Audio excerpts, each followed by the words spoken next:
Hello guys, Khurram Bhatt from Shine On Motorsports. Welcome to our new episode. Today we are presenting Harley Davidson V-Rod Muscle. Harley Davidson V-Rod Muscle 2002 से 2007 तक 1131 CC आया है और 2008 से onward 2017 तक ये जो है 1147 सीसीज आए हैं इसमें। और एम्बोज जो है इसके ऊपर अगर आप इंजन पे देखें तो 1250 एम्बोज हुआ होता है। और अगर हम इस बाइक के बारे में बात करें तो ये 2011 मॉडल है और 2016 की इंपोर्ट है। बड़ा ही खूबसूरत बाइक है माशाल्लाह से।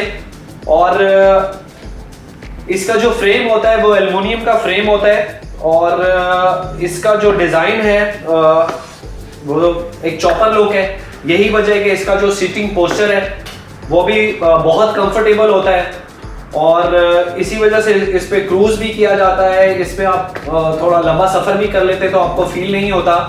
और इसका जो बॉडी का जो वेट है वो उसके बारे में अगर डिस्कस करें 307 kg। और अगर जो है हम इसकी रोड अपीयरेंस के बारे में बात करें तो मोस्ट अट्रैक्टफुल है। और जो फ्यूल कैपेसिटी है इसकी वो 12 लीटर इसके अंदर फ्यूल आ जाता है तकरीबन। और बड़ा ही खूबसूरत बाइक है। हार्ले डेविडसन का वर्ल्ड वाइड पूरी दुनिया में एक नाम है। मैंने कहा आज हार्ले डेविडसन के रिव्यूज़ आप लोगों के साथ शेयर करते हैं एक डिफरेंट चीज़। और जो इसका इंजन है वो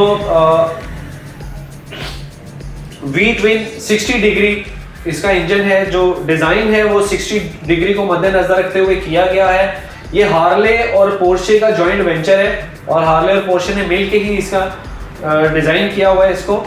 और इसका जो इंजन है वो वाटर एंड एयर कूल्ड दोनों है। और इसकी जो टॉप स्पीड है वो 230 है। और ये किस तरह से जाता है विद इन सेकेंड स्पीड के अंदर उसका आइडिया नहीं होता क्योंकि इसका जो कंप्रेशन है वो बहुत फास्ट है।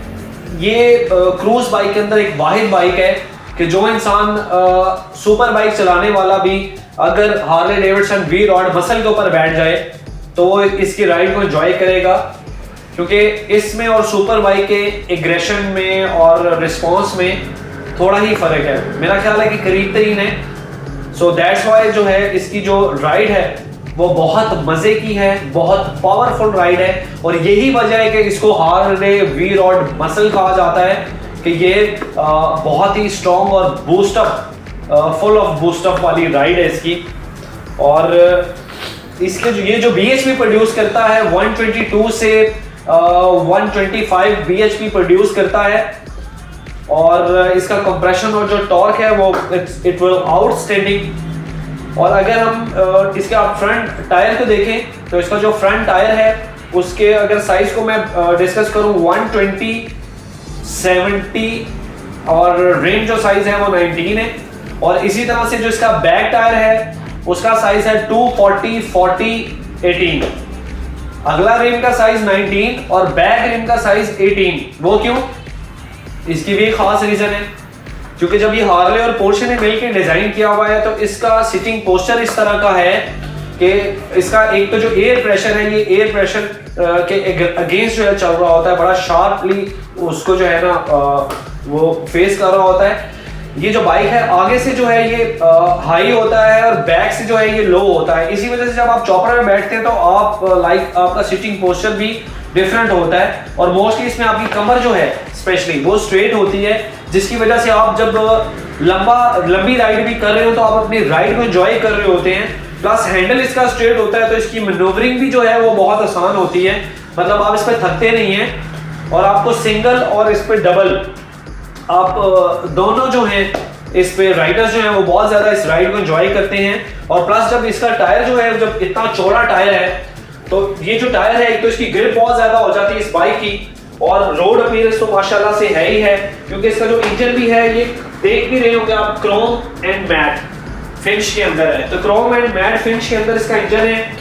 तो ये बाइक अगले रिम से लेके अगले टायर से बैक टायर तक इट विल आउटस्टैंडिंग। इसकी एक एक चीज जो डिजाइन की गई है इट विल आउटस्टैंडिंग। और ये जो मॉडल है 2011 है, मेरे पास ये जो बाइक है ये मोबिलाइजर की वाला है। मोस्टली मोबिलाइजर की जो है वो बहुत कम बाइकों में आई है। मोबिलाइजर क्या होता है? मोबिलाइजर वाला जो बाइक होता है बेसिकली कंप्यूटराइज बाइक होता है और उसके साथ फॉब होती है और ये फॉब का साइन होता है। फॉब के बगैर जो है मोबिलाइजर वाला बाइक स्टार्ट नहीं हो सकता और इसके लिए अगर खुदा ना खास्ता आपसे वो गुम जाए तो फिर इसके लिए एक बड़ा लंबा एक प्रोसेस होता है कि आपको ऑनलाइन हार्ले वालों से बाकायदा जाके और पे करके और फिर इसकी वो फ्रीक्वेंसी आपको मैच करवानी पड़ती है और फॉर्म मंगवाना पड़ता है आपको हार्ले वालों से ही, और कोई नहीं दे सकता। तो कुछ खासियत हैं इनके अंदर, यही खास वजह हैं। और आफ्टर मार्केट अगर हम बात करें तो मोस्टली बाइक्स जो हैं कंपनी जो है वो सुपर हैं या वो चॉपर्स हैं, वो स्टॉक आते हैं। तो हार्ले के अंदर जो एग्जॉस्ट हैं, बड़ी बड़ी महंगी कंपनियां एग्जॉस्ट बनाती हैं, जिसमें जो वर्ल्ड फेमस और जो मोस्ट पसंद किया जाने वाला एग्जॉस्ट है आफ्टर मार्केट में, वो हार्ले में वेंसन हाइंस के एग्जॉस्ट होते हैं जो बहुत ज्यादा पसंद किए जाते हैं। अगर इस बाइक के बारे में बात करूं तो इसमें राइट नाउ टैब रेसिंग के एग्जॉस्ट इंस्टॉल्ड हैं और आगे चल के मैं इंशाल्लाह आपको इसका साउंड भी चेक करवाऊंगा। तो माशाल्लाह से इसका सिटिंग पोस्टर और इसकी लुक तो है ही है रोड अपीयरेंस के साथ साथ, और जब इसमें इसका साउंड होता है, वेंसन हाइंस इसमें इंस्टॉल होते हैं, टैब रेसिंग इंस्टॉल हो जाते हैं, तो इसकी साउंड में, इसके रोड अपीयरेंस में चार चांद लग जाते हैं और ये दूर से आपको मुतवज्जा कर रहा होता है कि कोई चीज आपको लग रहा होता है आ रही है। और बाकी हर आम बाइक की तरह, जिस तरह से कोई भी आम सुपर बाइक है या चॉपर बाइक है, राइट एंड लेफ्ट इंडिकेटर्स होते हैं, हाई एंड लो जो है डिपर भी होते हैं, आरपीएम मीटर होता है, हीट की गेज होती है, फ्यूल की गेज भी ये शो कर रहा होता है। और इसी तरह से इसके जो बाकी आप ये ग्रिप्स देखें, ये भी आफ्टर मार्केट है। इसका जो साइड मिरर्स हैं वो भी लेफ्ट एंड राइट के, वो ये भी जो है बहुत खूबसूरत हैं। और यहाँ पे अगर आप देख भी रहे हो तो साइड मिरर्स के बैक के ऊपर इसकी लाइट्स होती हैं, जब आप इसको स्टैंड पे से हिलाते हैं या आप इसको खड़ा कर रहे हो तो ये ऐसे ऐसे ब्लिंक कर रहा होता है राइट एंड लेफ्ट में। यही वजह है कि इसकी जो बैक टेल भी है, इसके फ्रंट इंडिकेटर से लेकर इसकी बैक टेल भी जो है वो राइट एंड लेफ्ट इंडिकेटर जो है ना वो आपको ब्लिंकिंग कर रहे होते हैं और आपको अपनी तरफ मुतवज्जो कर रहे होते हैं।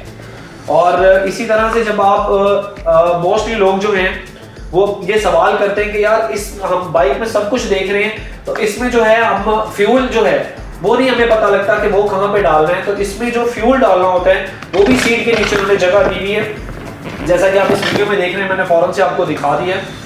तो ये अब तक के रिव्यूज थे जो मैं आपके कहने पे आपके लिए लेके आया। नेक्स्ट एपिसोड मुझे किस बाइक पे करना है, किस बाइक के रिव्यूज लेके आने आप लोगों के लिए, वो भी आप लोग मुझे बताएंगे। एंड तब तक जो है हमारे चैनल को सब्सक्राइब करना ना भूलिएगा। Don't forget to subscribe my channel and ज़्यादा से ज़्यादा मेरे चैनल को सब्सक्राइब और शेयर करें और बेल आइकन भी दबाएं। और साथ ही साथ मैं, जैसा कि आप लोगों ने मुझे बोला है कि खुरम भाई बाइक का जो है वो साउंड भी टेस्ट करवाया करें, तो मैं आपकी बात को नहीं बोल सकता हूँ। और आपको एंड में मैं इसके बाइक साउंड टेस्ट भी करवाऊंगा। और चैनल को सब्सक्राइब जरूर करें, खाली शेयर से काम नहीं चलेगा। इंशाल्लाह नेक्स्ट एपिसोड में एक अच्छे बाइक के साथ दोबारा हाजिर होऊंगा। तब तक के लिए खुदा हाफिज़।